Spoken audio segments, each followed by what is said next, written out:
Part of a runner's training is actually not running, but doing cross training and strength training. A great way to do this is to ride a bike. Especially when you're recovering from a race, it's nice to have less strain on your muscles and your joints, but still be able to stay active. After my marathon, I wanted to take some time to recover. My Achilles tendon was hurting a little bit, and I needed some time to rest. So when DYU asked me if I wanted to try out one of their e-bikes, I jumped at the chance.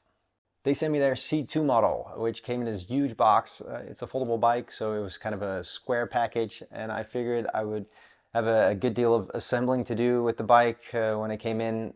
I'm not very big on assembling things. I never liked playing with Legos. I don't care much for putting IKEA furniture together, and if something's broken in the house, I call someone. Hello? But luckily the C2 didn't need that much assembling at all. It came with a handy multi-tool, and that's all you needed to just tighten a few things, put the pedals on, and adjust a few things. The rest was all a matter of unfolding the bike and putting the seat on at the right height. It's very easily adjustable. So after riding around on it, I could just change it if I thought I needed to change it, or if my girlfriend wanted to ride it. It was a lot shorter, then yeah, it was easy to do that. So putting the bike together was actually much less of a chore than I thought, and I had the bike put together in no time. Now when you're running, your legs, and especially your joints, so your ankles, your knees, they get quite a pounding every time that you're hitting the pavement. When you do this for a long distance, like a half marathon or a full marathon, that's a lot of strain that you put on those joints. I've had knee issues before, so in times when it's too painful to go running, riding a bike is a great way to stay active but not agitate that already existing injury. The DYU C2 is an electric bike. This doesn't mean that you just sit back and the bike will just go. It's not a moped. It has assisted pedaling. That means that you still have to paddle, but it's a lot lighter and the bike will add power to it, so it'll make you go faster than you would normally go on a regular bike. The max speed of the bike is 25 kilometers per hour, which is a lot faster than I run. It's actually faster than Kipchoge runs for his marathon. The battery life is about a marathon distance in pedal assist mode, and it has 3 gears that you can set it for. Everything is operated with a small LED display that not only lets you know how fast you're going, but by pressing on it, it can change the gears, and when you hold it for a few seconds, you can turn on the lights on your bike, so you can safely ride around at night as well.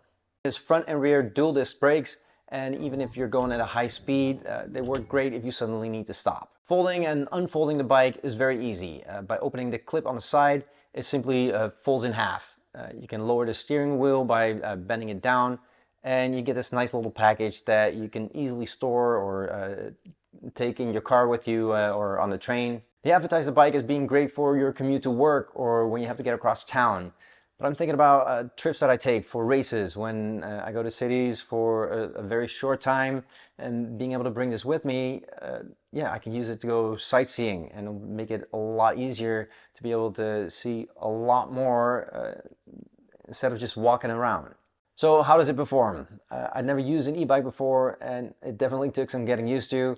You don't have to use the assisted paddling, so you can just ride the bike like a normal bike, which works great. I thought it'd be actually a lot harder to ride it because, yeah, it weighs 25 kilos. So I expected it to be, yeah, kind of hard without the assisted paddling, but that wasn't the case at all. Of course, after a short ride, I wanted to try out the electric part of the bike and find out what this baby could do. So I turned on the gears and rode around for a while. This is where the getting used to it started. You have to pedal in order for the assisted paddle mode to give you that extra power. The pedaling is very light on the bike, and I ended up pedaling like crazy and trying to go faster. However, this is not necessary at all. You can just pedal at a nice pace, and the assisted paddle mode will kick in and do the rest for you without much effort on your part. And you can easily get up to 20 kilometers per hour in no time. I figured this out pretty quickly, though, yeah, your instinct tells you that you want to pedal faster if you want to go faster. So I end up pedaling like crazy for quite a bit. So yeah, it was a pretty good workout while I was on the bike, which wasn't really needed, but C2 also has a button throttle to add a little turbo boost to your ride when you think you can use a little bit extra power to speed things up a little bit. Now that really took me back to the 80s. It's only 5 miles to the county line. Let's hit the turbo. Very good thinking, Mike.